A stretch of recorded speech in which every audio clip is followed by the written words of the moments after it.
Hello students, काल आपण सगळे शेड्यूलचं पोस्टिंग केलेलं होतं, बरोबर.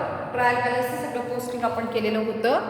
Today we will solve all the adjustments. Adjustments have double effect, two effects. Okay, trial बॅलन्सचा फक्त आपण काय केला, सिंगल इफेक्ट दिला, बरोबर. आता आपण काय करणार आहोत, ॲडजस्टमेंट सॉल्व करणार आहोत, ज्याचे काय असतील डबल इफेक्ट. तुम्ही नोटबुकवरती सगळं लिहून घेतलेलं आहे. मी तुम्हाला सांगितलेलं होतं की ॲडजस्टमेंटचे कोणते इफेक्ट होतील. Okay, so let us start to solve the adjustments. You are required to prepare profit and loss account for the year ending 31st March and balance sheet as of that date after considering the following adjustments. Okay, so first adjustment is provide depreciation on machinery at 10% per annum. Machinery आपण कुठे लिहितो, tangible assets. Less depreciation 10%. 15 lakh ला 1,50,000. outer ला किती येतील, 13,50,000. Single effect. First effect काय झाला, first effect tangible asset मधून लेस केलं. सेकंड इफेक्ट कुठे लिहिणार आपण, डिप्रिसिएशनचा आपण शेड्यूल काढलेला 17 नंबर. तिथे काय आहे, मशिनरी 1,50,000.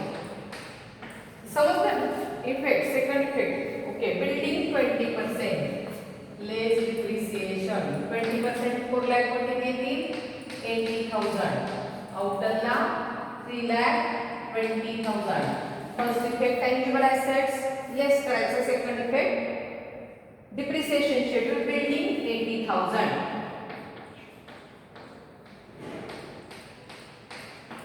समजली पहिली ॲडजस्टमेंट, डबल इफेक्ट केली. Second, debenture interest is payable for 6 months. Amount दिलेली नाही, हिडन ॲडजस्टमेंट आहे. लक्षात घ्या, डिबेंचर्स किती आहेत आपले, 10 लाख, बरोबर. किती पर्सेंट डिबेंचर्स आहेत, 7%. आपण कुठे लिहिले ते, लॉंग टर्म वॉरंटमध्ये. त्याच्यावरचे इंटरेस्ट किती होईल, 10 लाख वरती 7%, 70,000 एका वर्षाचं. या एका वर्षाचं 70,000 आहे. आपलं किती राहिलं आहे, 6 months, म्हणजे निम्म 35,000 डिबेंचर इंटरेस्ट द्यायचं राहिलेलं आहे. तुम्हाला प्रॉफिट हो अथवा loss, you have to pay interest on debentures. लक्षात आलं. मग आता 70,000 पैकी 35,000 द्यायचे राहिलेले आहेत. आपण काय करणार, त्याचे फर्स्ट इफेक्ट काय आहे, डिबेंचर इंटरेस्ट मध्ये ऍड करायचं आणि अदर करंट लायबिलिटी. बरं, आपण डिबेंचर इंटरेस्ट लिहिलेला आहे का कुठे, हां, हे बघा इथे डिबेंचर इंटरेस्ट, बरोबर. इथे ऍड करायचं डिबेंचर इंटरेस्ट ऍड. परत लिहिते मी ऍड करायची. आउटरला लिहिलेला आहे 35,000, बरोबर. आणि सेकंड इफेक्ट आपण कुठे सांगितलं होता, अदर करंट लायबिलिटी. आपण काय करतो, अदर करंट लायबिलिटी 6 नंबरचा आहे बघा शेड्यूल, डिबेंचर इंटरेस्ट 6 नंबरचं शेड्यूल 35,000. आलं का लक्षात, ओके. देन नेक्स्ट काय काय इफेक्ट केला कळलं का, फायनान्स कॉस्ट मध्ये ऍड केलं इथे, आणि सेकंड इफेक्ट अदर करंट लायबिलिटीला दिला. Third, write off 25% of preliminary expenses. ही झालेली ॲडजस्टमेंट आहे तुमची. काय करतो आपण, प्रिलिमिनरी एक्सपेन्सेस मधून लेस करतो आणि अदर ऑपरेटिंग एक्सपेन्सेस मध्ये आपण राईट डाऊन करतो. आता प्रिलिमिनरी एक्सपेन्सेस आपण कुठे लिहिलेले आहे, प्रिलिमिनरी एक्सपेन्सेस आपण डायरेक्ट लिहिलेत का, कुठे लिहिले प्रिलिमिनरी एक्सपेन्सेस, डायरेक्ट तर नाही लिहिले. येस, अदर ऑपरेटिंग एक्सपेन्सेसला आपण प्रिलिमिनरी एक्सपेन्सेस दिलेले आहेत. शेड्यूल नंबर किती आहे आपला, शेड्यूल नंबर 18, बरोबर. प्रिलिमिनरी एक्सपेन्सेस रिटर्न ऑफ, किती रिटर्न ऑफ करायचे, एकच मिनिट मला नीट ॲडजस्टमेंट बघू दे. अदर ऑपरेटिंग एक्सपेन्सेसला आपण लिहिले आहे, अमाऊंट आहे 25%. 40,000च्या 25% 10,000 येतील. पण आपण प्रिलिमिनरी एक्सपेन्सेस कुठे कुठे लिहिलेले आहेत, हे 10,000 इथे अदर ऑपरेटिंग एक्सपेन्सेसला येतील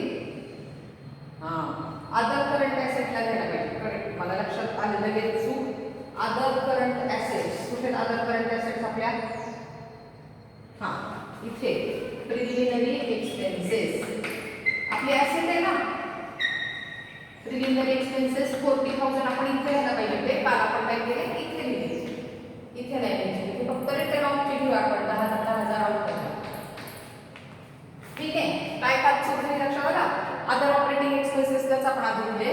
प्रिलिमिनरी एक्सपेन्सेस आपले ॲसेट असते म्हणून आपण अदर करंट ॲसेटमध्ये आणि त्यातनं राईट ऑफ 25% म्हणजे 10,000 तिथनं लेस करणार आउटरला येतील 30,000 आणि सेकंड इफेक्ट अदर ऑपरेटिंग एक्सपेन्सेसला प्रिलिमिनरी एक्सपेन्सेस रिटर्न ऑफ 10,000. समजला? ॲडजस्टमेंट लक्षात आली का? ठीक. आता स्टॉक क्लोजिंग स्टॉक कुठे लिहितो आपण? Change in inventory. Opening stock मधून क्लोजिंग स्टॉक आपण काय करतो? लेस करतो. लेस क्लोजिंग स्टॉक. किती रुपये आहे क्लोजिंग स्टॉक? 13 लाख मायनस येईल बघा. ते 4 लाख किंवा 40 लाख आहे. 4 लाख 13 लाख मायनस येईल. मायनस 9 लाख मायनस येईल. बरं. सेकंड इफेक्ट तुम्ही करायचा डायरेक्ट बॅलन्स शीटच्या ॲसेटला इन्व्हेंटरीज मध्ये लिहून टाकायचं. लक्षात आलं? तुम्ही काढलेला आहे बॅलन्स शीटचा फॉर्मॅट, तिथं डायरेक्ट लिहून टाका ॲसेटला इन्व्हेंटरीज 13 लाख. हे मायनस 9 लाख आहे ते आपण नंतर त्याचा विचार करू. समजलं? बरं. Provide 1,74,000 for taxation. आता तुम्ही प्रॉफिट लॉसचा फॉर्मॅट काढलेला आहे. तिथं टॅक्स आहे बघा. टॅक्स एक्सपेन्सेस त्याच्यामध्ये काय आहे? करंट टॅक्स आणि डिफर्ड टॅक्स असे दोन प्रकारचे टॅक्स आहेत. तर करंट टॅक्सला 1,74,000 डायरेक्ट लिहून टाका. सेकंड इफेक्ट आपण कुठे देतो? STP. STP means short term provision. काय टाकता आपण? बघा इथे काढले शॉर्ट टर्म. 7 नंबरचं शेड्यूल.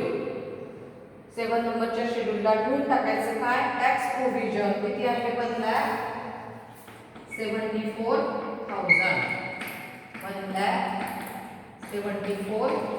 1,74,000. ओके, समजला? बरं. नेक्स्ट आता बॅड डेट्स. खूप लोकांनी मला सांगितलं की आम्हाला बॅड डेटची ॲडजस्टमेंट समजली नाही, पुन्हा सांगा. आता नीट ऐका, मी वाचते आल्या. फर्दर बॅड डेट्स म्हणजे अजून bad debts. Further bad debts म्हणजे काय? More bad debts. ₹20,000 are to be written off. आता ह्या दोन ॲडजस्टमेंट आपण समजून घ्यायच्या. या काय करा? पुढची नंतर करूया. 20,000 रुपये बॅड डेट्स मधनं तुम्ही काय करा? काढून टाका. आता आपण बॅड डेट्स लिहिलेले कुठे लिहिलेत आपण? Other operating expenses. बरोबर की नाही? लक्षात आलं? किती आहेत ते? 40,000. बरोबर. आता त्याच्यामध्ये काय करणार आपण? Further bad debts. आणखी बॅड डेट्स आपल्याला असं वाटतं की 40,000 रुपयेच आपले बुडतील, पण असं दिसतंय की आणखी 20,000 रुपये आपले येणार नाही. कळलं का? म्हणजे इथं काय होती? 20,000 ऍड न्यू बॅड डेट्स. तर जागा आणखी सोडायला पाहिजे होती मी. 20,000 आणखी बॅड डेट्स असे वाटते आपल्याला की आणखी काय होतील? हे आहे. आता सेकंड इफेक्ट मी काय सांगितलं होतं तुम्हाला? डेटर्स. बॅड डेट्स कशाशी रिलेटेड असतात? डेटर्सशी. डेटर्स आपण कुठे लिहितो? Trade receivable. लिहिलेत का आपण? किती नंबरचं शेड्यूल आहे? 9 नंबरचं. बरोबर. त्यातून आपण काय करणार? लेस. लेस बॅड डेट्स 20,000. लेस बॅड डेट्स 20,000. बघा, समजलं का? आपल्याला 40,000 रुपये बुडतील असं वाटलं होतं, पण असं लक्षात आलं की आणखी 20,000 पण आपले बुडणार आहे. म्हणून आपण काय केलं? ते 40,000 मध्ये जे 20,000 काय केले? ऍड केले आणि इंटरडेटर्स मधून आपण ते काय करणार? लेस करणार. समजलं? हा फर्स्ट इफेक्ट. आता सेकंड त्यातला पार्ट जो आहे राहिलेल्या ॲडजस्टमेंटचा तो काय आहे? Provide for bad and doubtful debts 5% on debtors. आता 5% अजून काय करणार आहोत आपण? डेटर्सवर टाकणार आहोत. आता कुठले 5% घ्यायचे? 7 लाख 20,000 मधून हे 20,000 गेले, किती राहिले? 7 लाख. त्याच्यावरती 5% RDD. Less RDD 5% on 7 lakh. किती आले? 7 लाखावरती 5%, 7,35. म्हणजे 7 लाखातून 35,000 गेले. किती येतील? 6,65,000 आउटरला. लक्षात आलं? 6,65,000 आउटरला. आता पुन्हा इथे काय करणार? बॅड डेट्स मध्ये पुन्हा आरडीडी ऍड. लक्षात आलं? इथनं मायनस केली, इथे काय करणार आपण? ऍड करणार. ऍड आरडीडी किती? 35,000. आणि मग हे सगळे 1,05,000 ही जी टोटल आहे बॅड डेट्सची ती आपण आउटरला घेणार आहोत. सॉरी, किती झाले मग? एक 5 नाही 4 दिवस सांगतील 95,000 95,000 आउटरला येईल. बॅड डेट्स मध्ये हे 20,000 पण ऍड झाले आणि 35,000 आपण अजून बाजूला टाकून ठेवले. असे टोटल किती झाले 95,000. समजले का बॅड डेट्सचे ऍडजस्टमेंट? बरं. नसेल समजले तुम्ही मला संध्याकाळी फोन करून विचारू शकता. ठीक आहे, दिवसा करायचं नाही कारण माझं रेकॉर्डिंग चालू असतं. नेक्स्ट आहे salaries are due but not paid. म्हणजे त्याचा अर्थ काय असतो? आउटस्टँडिंग. सॅलरी द्यायची आहे पण दिली नाही. आउटस्टँडिंग आपण काय करतो? ऍड करतो सॅलरी मध्ये, बरोबर. आणि अदर करंट लायबिलिटी. आता सॅलरी आपण कुठे लिहितो? Employee benefits. लिहिली आहे का एम्प्लॉई बेनिफिट मध्ये? सॅलरी आहे का? वेजेस दिसतात 15 नंबर 15 नंबरचं शेड्यूल. सॅलरीज एक लाख लिहिले नाही का मी? का बरं लिहिले नाही? मग दुसरीकडे लिहिले कुठे? सॅलरी 1 लाख. सॅलरी किती आहे? पोस्टिंग बरोबर करायचं. तुम्ही नाही सांगायला माझ्याकडून ते स्किप झालं. Salary 1 lakh add outstanding. किती आउटस्टँडिंग आहे? आताची ऍडजस्टमेंट 10,000 ऍड आउटस्टँडिंग 10,000. आउटरला 1,10,000. हा फर्स्ट इफेक्ट. सेकंड इफेक्ट काय सांगितलं होतं मी तुम्हाला? Other current liability. इथे लिहून टाका आउटस्टँडिंग सॅलरी. आउटस्टँडिंग सॅलरी किती दिला? 10,000. आउटस्टँडिंग सॅलरी 10,000, बरोबर. आता आणखी त्याच्यातच पार्ट आहे सेकंड पार्ट ऍडजस्टमेंटचा. whereas insurance paid in advance amounted to 4,000. Advance payment केलं म्हणजे काय? प्रीपेड. कशाचं? इन्शुरन्सचं 4,000. इन्शुरन्स दिले बघा आपण. ते काय करतो आपण? Yes prepaid. येस प्रीपेड किती रुपये? 4,000. आउटरला आहे 26,000. आता आपली जी फायनल अकाउंटची ऍडजस्टमेंट आहे, आपण काय करायचं? लेस प्रीपेड इन्शुरन्स, बरोबर. आणि सेकंड आपण ऍसेटला राहायचो, बरोबर. सेकंड इफेक्ट ऍसेटला राहायचो. पण आता इथे काय आहे? It is a provision. अगोदरच देऊन ठेवले आपण. पुढच्या वर्षीची प्रोव्हिजन करून ठेवली इन्शुरन्सची.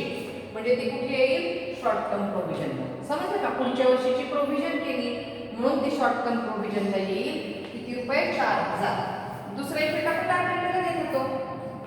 हे शॉर्ट टर्म प्रोव्हिजन पण कुठे आहे? लायबिलिटीला. Prepaid insurance 4,000. 4,000 आहे ना? ओके. समजली का ऍडजस्टमेंट? इन्शुरन्स मधून less second effect prepaid insurance short term प्रोव्हिजनला. आउटस्टँडिंग लायबिलिटीला लिहितो. प्रीपेड इन्शुरन्स आपण ऍसेटला लिहितो, बरोबर आहे. पण हे काय आहे? प्रोव्हिजन आहे 7 number शेड्यूलला.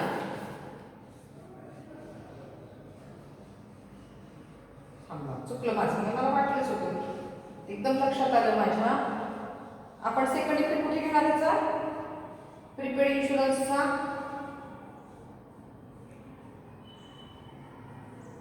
Short term loans and advances मध्ये घेऊ. Short term loans and advances. लगेच क्लिक झालं म्हणून बरं झालं. Second effect short term loans and advance. कारण ॲसेट आहे ना, म्हणून ॲसेटला इफेक्ट येणार म्हणून प्रीपेड इन्शुरन्स 4,000. इन्शुरन्स मधून लेस आणि second effect short term loans and advances. बरं. Next board of directors. आता बघा हे सगळ्यात रिझर्व्ह आणि सरप्लसच्या ऍडजस्टमेंट सुरू झाल्या. पहिलं काय आहे? Transfer 50,000 to general reserve. आता फर्स्ट इथं काय करायचं? ट्रान्सफर किती? 50,000. इथले पैसे गेले की इथलेच पैसे उचलले. आता सेकंड इफेक्ट काय करणार आपण? Profit and loss. Profit during हे 2 लाख होते. इथं बॅलन्स येईल. या वर्षीचा प्रॉफिट येईल इथे आणि लेस ॲप्रोप्रिएशन. बघा इथून काय करायचं आपण? ॲप्रोप्रिएशन. आता या वर्षी आपण काय करणार आहोत? हे first transfer to general reserve. वरती ऍड करायचं. ॲप्रोप्रिएशन मध्ये लेस करायचं. किती? 50,000. सेकंड इथे झाले दोन इफेक्ट वरती ऍड आणि less transfer 1 lakh to debenture redemption fund debenture redemption fund आहे बघा इथे पुन्हा ट्रान्सफर 1 लाख किती रुपीज 1 लाख पुन्हा खाली काय करायचं transfer to debenture redemption fund 1 lakh समजलं का दोन्ही इफेक्ट इथेच केले बरं नंतर declare 10% dividend on paid up capital आता पेड अप कॅपिटल किती आहे आपलं 10 लाख फॉर 10% काय झालं डिव्हिडंड आहे बरं आता डिव्हिडंडचा मात्र इफेक्ट आपण काय करणार शॉर्ट टर्म प्रोव्हिजन म्हणजे 7 नंबरचं शेड्यूल 7 नंबरच्या शेड्यूल मध्ये काय करणार प्रपोज्ड डिव्हिडंड 10 लाख वरती 10% 1 लाख आणि सेकंड इफेक्ट मात्र काय करायचं इथे पुन्हा इथे लेस पैसे जाणार की नाही प्रोव्हिजन करणार आपण प्रपोज्ड डिव्हिडंड ॲप्रोप्रिएशन मधून लेस करायचं असे यांचे दोन इफेक्ट एक इफेक्ट शॉर्ट टर्म प्रोव्हिजनला सेकंड इफेक्ट ॲप्रोप्रिएशनला समजलं आता लास्ट काय झालं आपलं provide managers commission 10% on ₹3 lakh 3 लाखावरती 10% 30,000 दिलं असतं तरी आपण काढलं असतं म्हणजे लिहिलं असतं नाही का 3 लाखावर 10% किती झाले 30,000 मग आता त्याचा इफेक्ट पुढेचा अदर करंट लायबिलिटी पण काढले ना काढले अदर करंट लायबिलिटी मध्ये मॅनेजर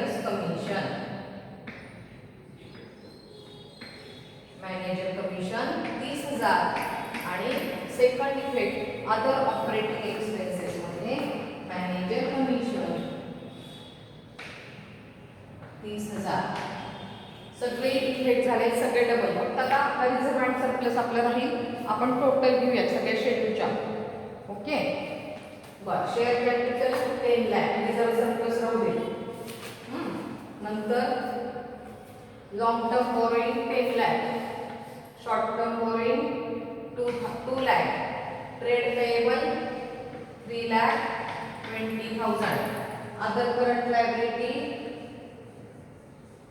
मध्ये काय आहे आपलं डिबेंचर इंटरेस्ट मॅनेजर्स कमिशन आणि आउटस्टँडिंग सॅलरी नाही का आपण यस एक इफेक्ट म्हणला 10,000 चा आउटस्टँडिंग एकच घेतला आउटस्टँडिंग सॅलरी एक इफेक्ट आपण सॅलरी मध्ये घेतलेला होता ऍड आउटस्टँडिंग तो त्याचा दुसरा इफेक्ट म्हणला होता तुम्ही असता समोर कळलं असतं 75,000 short term provision 2,74,000 total tangible assets आता आपण टँजिबल ॲसेट्स टोटल घेऊया 3 20 13 50 आणि 4 लाख 40,000 सॉरी 4 पासून 2 11 1 7 17 lakh 10,000 tangible assets 17 lakh 10,000 trade receivable 6,65,000 आणि बिल्स रिसिवेबल घेतले bills receivable short term loans आणि ॲडव्हान्सेस मध्ये दिले बिल्स रिसिवेबल कुठे लिहायचे शॉर्ट टर्म लोन्स आणि ॲडव्हान्सेस बिल्स रिसिवेबल गडबडीत वरती मांडले होते बिल्स रिसिवेबल पण काय आहे शॉर्ट टर्म लोनच आहे it is one type of आपण काय केलं आहे की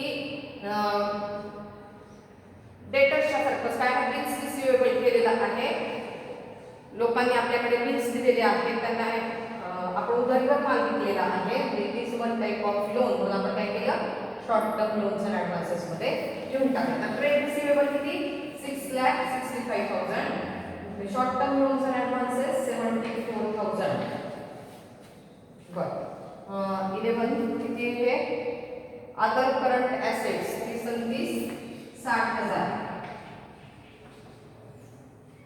नंतर 12 नंबर अदर इन्कम 20,000 इथे आहे अदर इन्कम 20,000 प्रॉफिट लॉस ला घ्यायचं रेव्हेन्यू फ्रॉम ऑपरेशन नंतर purchases 19 lakh 90,000 change in inventory minus 9 lakh employee benefit किती 6,95,000 finance cost 80,000 finance cost 80,000, depreciation 2,30,000,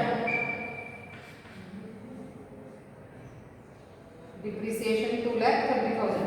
other operating expenses घेऊया टोटल आता 5, 10, 15, 20, 26 आणि 5, 31, 3, 6, 7, 7, 10, 17, 9, 26 आणि 2, 28, 29, 30, 34, 35 आणि 2, 37, 6, 7, 7, 14, 14 आणि 3, 17, 17, 9, 26 आणि 28, 29, 30 आणि 34, 35, 37, 3, 61 येते. 20,000, 5,000, 45,000, परत 5,000 पोलीस रिचार्जेस, 15,000, कॅरेगाव पोस्टेज 10,000, 26,000, 95,000, 30,000, 70,000, 10,000, 30,000.